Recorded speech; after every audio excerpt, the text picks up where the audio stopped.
गोपी चित चोर प्रभु जय जय माखन चोर। सब द्वारन को छोड़ के मैं आयो तुम्हारे द्वार। अवध सुधार से राधिका कृपा करो पार। बरसाने की राधिका नंदगांव के श्याम। इनके चरणन में करूं मैं कोटि कोटि प्रणाम। राधा मेरी स्वामिनी मैं राधे जू की दास। जन्म जन्म मोहि दीजियो श्री वृंदावन को वास। श्री निज चरणन में वास। हर थन धर्मन काम रुचि गति न चाहूं निर्वाण। बार बार राधे श्याम पद यह बरमान। श्रीमद् भागवत क्या है, क्यों सुनी जाती है, इस पर हम आज व्याख्या करेंगे। परम मंगलमय बाल कृष्ण लाल की वांगमयी प्रतिमूर्ति श्रीमद् भागवत महापुराण का श्रवण कराने जा रहे हैं। भाग्योदयन बहुजन्म समर्जितेन सत्संगमं च लभते पुरुषं यदा वै।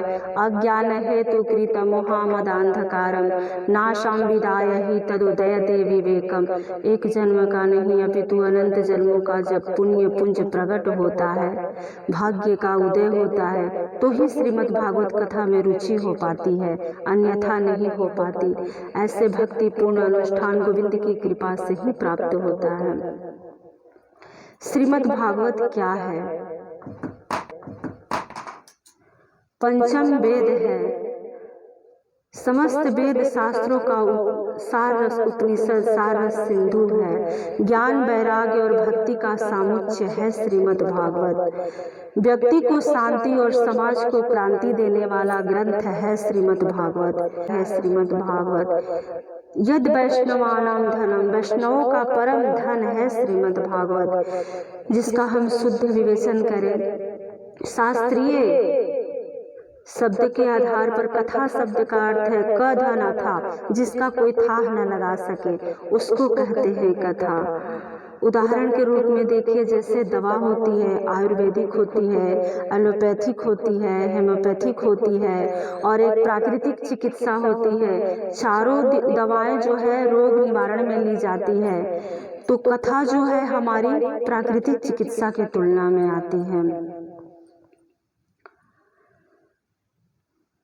सौनकादिक सूत जी पूछ रहे हैं, सौनकादिक ऋषि नैमिषारण्य की पावन भूमि में 88,000 श्रोता समुदायों के बीच सौनकादिक ऋषि प्रधान श्रोता बनकर के बैठे हैं, जो सबका प्रतिनिधित्व कर रहे हैं।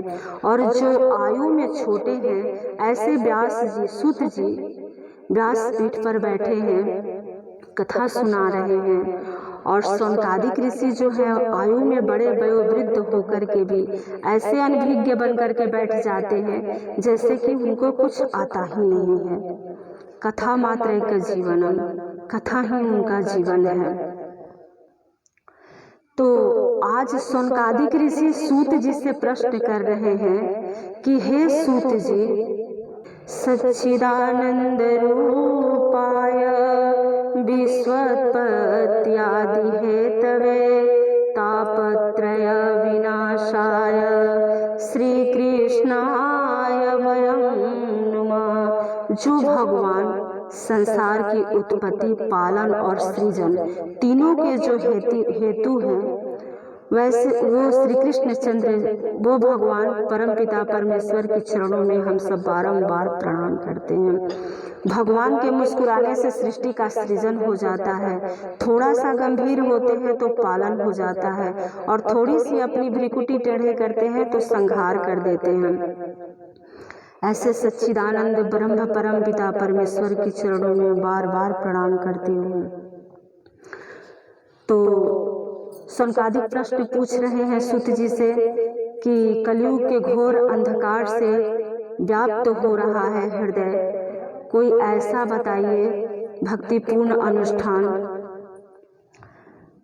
तो सूर्य की किरणें तो संसार के अंधकार को सूर्य की किरणें दूर कर सकती है, पर जीव के हृदयगत अंधकार को सूर्य की किरणें दूर नहीं कर सकती हैं। अज्ञान ध्वंत विध्वंस सूर्य कोटि समाप्रभ, सूत ख्याहि कथा सारम मम कर्ण रसायनम। जो भक्तिपूर्ण अनुष्ठान हो, जो गोविंद प्राप्ति का सरलतम साधन हो, वो बताइए। चिंतामणि लोक सुरद्रु स्वर्ग संपदम, प्रयच्छति गुरु प्रीतो वैकुंठम योगी दुर्लभम। शौनकादिक कह रहे हैं कि सुत जी, चिंतामणि संसार में अगर किसी को मिल जाए तो उसका चमत्कार है कि उससे जो मांगो वो देती है। संसार की कोई भी वस्तु हो वो प्रदान करती है। और स्वर्ग का कल्प वृक्ष जो है उसका चमत्कार है कि उसके नीचे आप जो कुछ भी मांगिए उस स्वर्ग की हर संपत्ति को प्रदान करती है। पर चिंतामणि और कल्प वृक्ष में भी ये सामर्थ्य नहीं है जो गोविंद को प्रकट करके दिखा दे, परमात्मा का साक्षात्कार करा दे। वो कृपामयी छाया तो आपको प्राप्त है सूत जी, आपके ऊपर तो गुरुदेव भगवान की कृपा है। तो सूत जी ने कहा कि हे शौनकादिक, आपको मेरे प्रति इतना प्रेम है, इतना स्नेह है, तो हम तो आपको समस्त शास्त्रों का सार ही बताने जा रहे हैं। श्रेय से याद भवे श्रेय पावनानम च पावनम, कृष्ण प्राप्ति का जो सरलतम साधन है वो मैं बता रहा हूँ।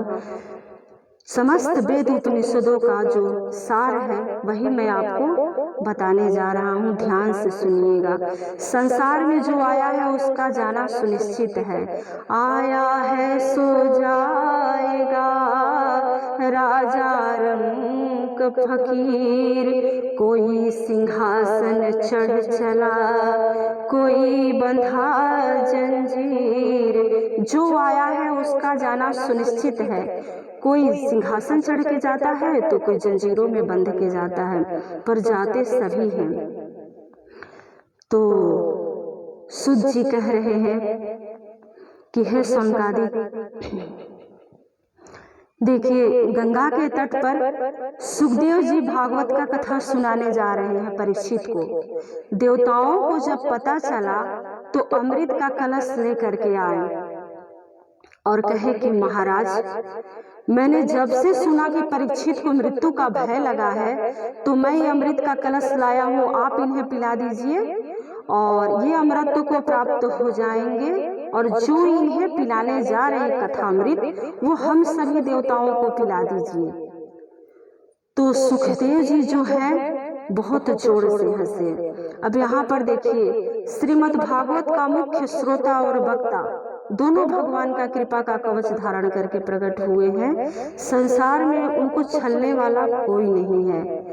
सुखदेव जी महाराज को भी गर्भ में ही भगवान ने कृपा प्रदान की, गर्भ से बाहर नहीं आ रहे थे। 12 साल बाद जब नारायण स्वयं आकर के कहे कि बेटा तुम्हें मेरी माया प्रभावित नहीं करेगी, तब वो गर्भ से बाहर निकल करके आए। और परीक्षित को भी बचाने के लिए, अश्वत्थामा का ब्रह्मास्त्र से बचाने के लिए भगवान गर्भ में गए और जाकर के परीक्षित पर कृपा प्रदान की। तो सुखदेव जी ने डांट कर भगा दिया और देवताओं को नहीं दिया। तो सारे देवता ब्रह्मा जी के पास आए। सारे देवता से पहले बोले सुखदेव जी कि अरे देवताओं, तुम तो छलिए हो, दधीची बाबा को दंडवत करने गए तो बदले में हड्डियां मांग करके लाए। स्व कार्य कुशलासुरा, तुम लोग तो अपने कार्य में बहुत निपुण हो, स्वार्थी हो। और स्वार्थी व्यक्ति अगर फायदे की बात करे आपके ज्यादा, तो ध्यान देना चाहिए कि ये हमारे प्रति इतना उदार क्यों हो रहा है, क्या कारण है।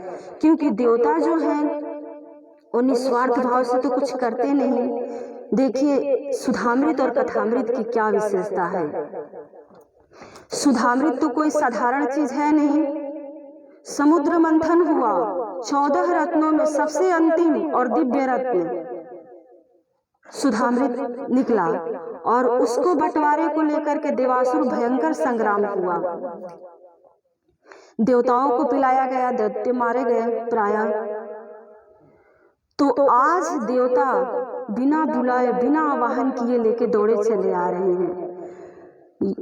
महाभारत में ऐसा प्रसंग, गरुड़ जी को जब अमृत की जरूरत थी तब देवताओं ने नहीं दिया था। उनकी माँ जो है बनिता, जो है उनकी सौतेली माँ कद्रुम की, कश्यप जी की पत्नी जो है बनिता, अदिति, दीति, बनिता, कद्रुम, ये सब कश्यप जी की पत्नी है। तो कद्रुम जी थी, कद्रुम और बनिता में होड़ लगा। ठीक है, अगर तुम शर्त हार गई तो तुम्हें मेरी दासत्व स्वीकार करना होगा, तुम्हें मेरी दासी बन करके रहना होगा। बनिता ने कहा ठीक है, घोड़ा तो सफेद है तो कोई दिक्कत नहीं। फिर प्रातः काल हुआ तो ये कद्रुम ने क्या किया कि रात में ही, सर्पों की माँ थी, रात में ही सारे सर्पों को बोल दी कि जा करके और घोड़े के पूंछ में सब लिपटा जाओ। सारे सर्प गए और घोड़े के पूंछ में लिपटा गए। प्रातः काल जब हुआ तो देखी, तो बनिता ने देखा तो आश्चर्यचकित हो गई, घोड़ा तो सफेद था, काले रंग कैसे पूंछ हो गया। तो बोली कि नहीं, ये छल हुआ है मेरे साथ। तो वो बोली कि नहीं, घोड़ा तो वैसा ही था, तुम्हें संध्या बेला में दिखाई नहीं दिया ठीक से, और प्रातः काल सूर्य की किरणों पड़ने की वजह से दिख रहा है अब, तो तुम हार गई, आज से तुम मेरी दासी। तो बनिता उसी दिन से दासत्व स्वीकार कर ली, दासी बन करके रहने लगी, सेवा करने लगी।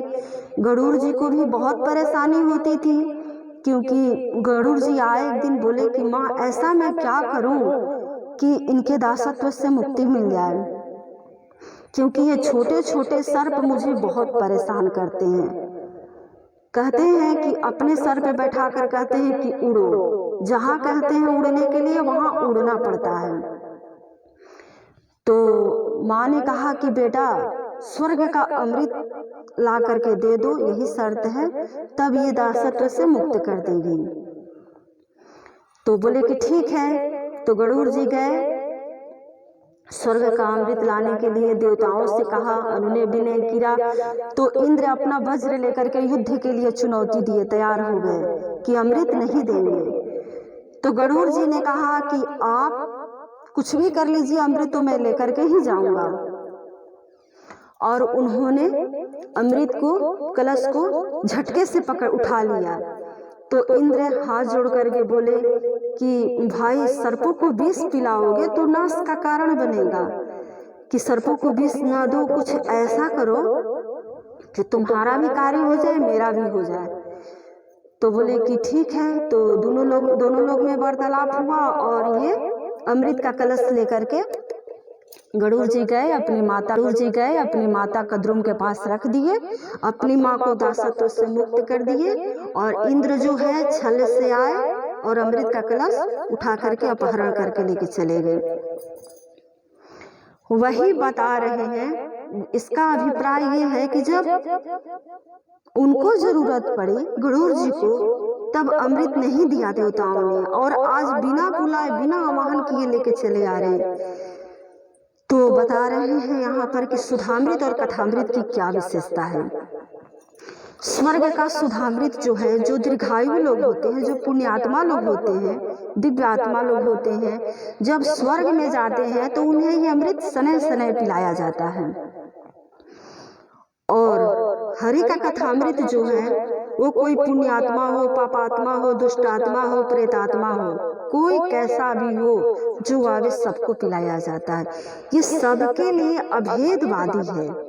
हरि का कथामृत जो है स्वर्ग का सुधामृत जो है पक्षपात करता है, भेदभाव करता है, पर हरि का कथामृत निष्पक्ष है, अभेदवादी है, जो आता है सबको पिलाया जाता है। ये स्वर्ग का सुधामृत पीने वाले देवताओं का सनय सनय सुकृति क्षीण होते चला जाता है और क्षीण्य पुण्य मृत्यु लोकम विसंति। जैसे आपने बैंक बैलेंस किया है हजारों लाखों रुपए की, जब उसमें से निकाल करके यूज करने लगेंगे और फिर ऊपर से नहीं डालेंगे तो कम होते चले जाएगा।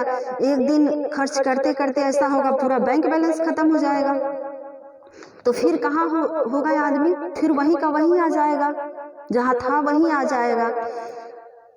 तो ये वही हाल है, सुधामृत पान करने वाले को और सनय सनय सुकृति क्षीण होते चला जाता है और क्षीणीय पुण्य मृत्यु लोकम विसंति, फिर इस मृत्यु लोक पर गिरा दिए जाते हैं। पर हरि का कथामृत जो है वो कल्मषापहम, कल्मषों को पापों को नष्ट करके और हरि के परम पद तक पहुंचा देता है। कथामृत की ये विशेषता है। स्वर्ग का सुधामृत जो है दीर्घ जीवी बनाता है, तो हरि का कथामृत जो है वो दिव्य जीवी बनाता है, हर तरह से दिव्य है ये। हाँ, तो आपका जो सुधामृत है वो कांच का टुकड़ा है और हमारा जो हरि की कथामृत है लाखों की मणि है। तो हम बरोबरी तो विनिमय बराबर की वस्तुओं की विनिमय होती है ना, हमारी और आपकी दोनों की एक ही कीमत की वस्तु है, तो चलो अदला बदली कर लें। लेकिन मणि और कांच का तो कोई बरोबरी ही नहीं है, इसीलिए सुखदेव जी ने डांट कर भगा दिया, नहीं दिया। तो सारे देवता ब्रह्मा जी के पास आए और बोले कि पितामह, रोते रोते आए, बोले पितामह वहां पर मानवों का इसका अधिकार दिया जा रहा है और हम देवता होकर के भी हरि के कथामृत से वंचित हैं। मैं ये जानना चाहता हूँ कि इस कथा की क्या विशेषता है। तो ब्रह्मा जी ने कहा कि ठीक है, ध्यान लगा करके देखे। बोले कि परीक्षित का मोक्ष देखते हैं। तो ब्रह्मा ने देखा, ध्यान से देखा तो विधाता अपनी विस्मिता, विधाता ब्रह्मा जी आश्चर्यचकित हो गए। एक तराजू पर समस्त धर्म ग्रंथों का, शास्त्रों का रखा और एक पलड़े पर सिर्फ श्रीमद् भागवत को रखा। और जब उठा करके देखा तो लघुन्यानानि जातानि गौरवेणा इदं तदा ऋषि गणा सर्व विस्मयं परमं ययो। जब उठा करके देखे तो आश्चर्यचकित हो गए कि श्रीमद् भागवत की तुलना में समस्त वेद ग्रंथ शास्त्रों धर्मों का जो पलड़ा है, समस्त वेद ग्रंथ शास्त्रों धर्मों का जो पलड़ा है एकदम ऊपर की तरफ लटक गया। वजन भारी तो वही होता है, जिसमें वजन होता है वही नीचे की तरफ लटकता है। तो महात्माओं ने घोषणा कर दी, मेनिरे भगवद्रूपम शास्त्रम भागवतम कला पठनाश्रवणात् साधो वैकुंठम फलदायकम। महात्माओं ने घोषणा कर दी कि समस्त धर्म शास्त्रों के तुलना में श्रीमद् भागवत जो है सर्वश्रेष्ठ है। श्रीमद् कलयुग में श्री कृष्ण ही कलयुग के कलुषित प्राणियों का कल्याण करने के लिए श्रीमद् भागवत की सप्त संहिता में आकर के विराजमान हो गए हैं। बोलो भागवत भगवान की जय।